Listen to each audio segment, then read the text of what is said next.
So this problem deals with alpha decay. Specifically in my case, I've got the alpha decay of actinium-226 into francium-222.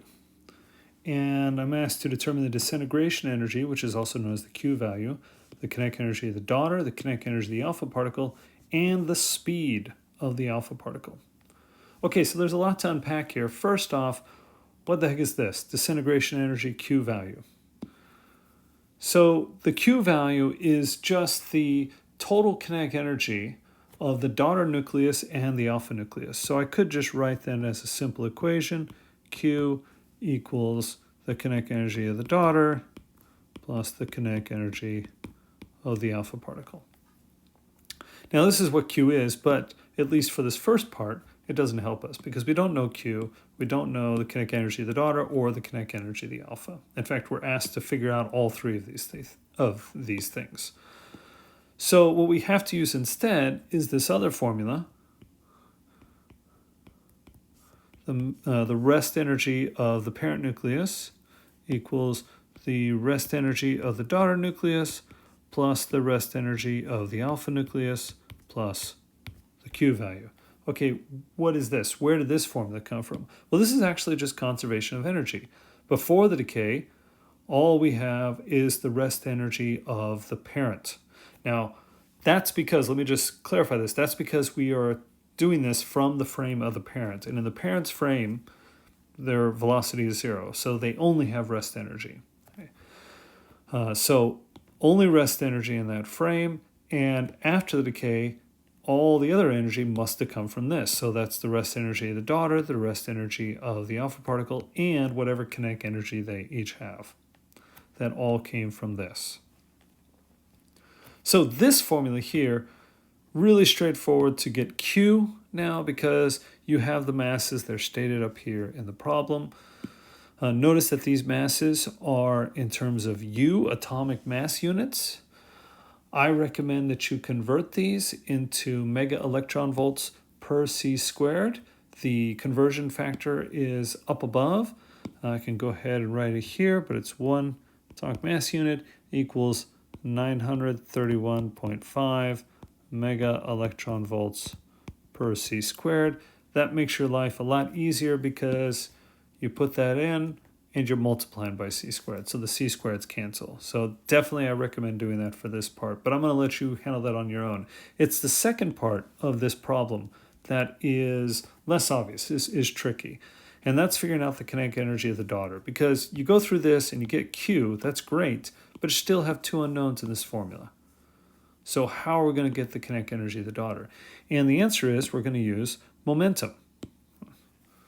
So we know from conservation of momentum in the parent's frame, first let me write down law of conservation of momentum. We know that the initial of my system has to equal the final momentum of the system. So initially in the parent frame, there's no momentum because the parent nucleus isn't moving. Afterwards, we have two objects. We have the daughter nucleus and we have the alpha particle. Their momentums have to add to zero. Now these are vectors. I'm adding two vectors together and get zero. That means the two vectors must be anti-parallel and they must be equal in magnitude. So that means the momentum, just the magnitude of the momentum of the daughter has to equal the momentum of the alpha particle. Okay, so why is this important? Well, it's not immediately obvious, but let me just keep working it.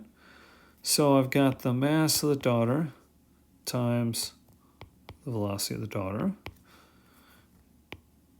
And I should mention that I happen to know that we can treat this problem classically. That means we don't have to use relativity for it. So that simplifies our work. Now right here, good trick is to go ahead and square everything. It won't be obvious at first why I'm squaring everything, but I think you'll see it before I get to the punchline. Now what I'm going to do, and this may seem even more mysterious, I'm going to divide by the mass of the alpha, just one of them, not both, just one.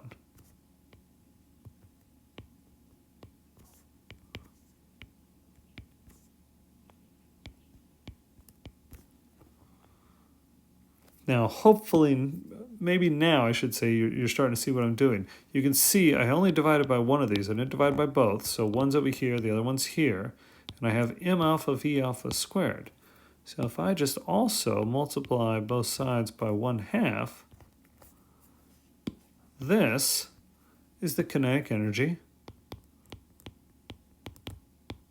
of the alpha particle. And on the other side, ignore the square for a sec. I've got md times vd squared over 2. So I've also got the kinetic energy of the daughter. But this was md squared, so I only needed one of these to go into the kinetic energy. So I have the other one, and I still have the m alpha. So here we go. I've got this relationship, which combined with this will allow me to figure out the kinetic energy of the daughter. And that's because, of course, I already figured out Q at this point. Q is already figured out. So these two in conjunction, two equations, two unknowns, I can figure out the kinetic energy of the daughter. Once you know that, pretty straightforward to get the kinetic energy of the alpha particle.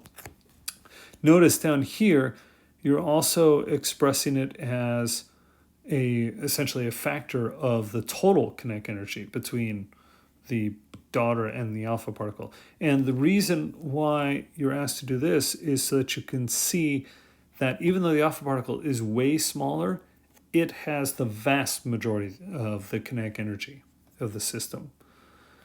And so as a result, it gets moving pretty fast. Speeds of up to 5% of the speed of light are quite common. And this is why radioactivity is dangerous to us, because these alpha particles come out incredibly fast. They have a lot of energy. And if they strike a molecule in our body, for example, the DNA, if they do that, they can cause it to mutate. They can do real damage. And that's the danger, because that can cause, if the DNA gets damaged, that can cause the cell to die or to mutate. It could turn into cancer. That's bad news. So that's what we're trying to see here, is that these alpha particles that come off in this alpha decay, these alpha particles are basically tiny bullets, very tiny bullets, but they can still do a lot of damage.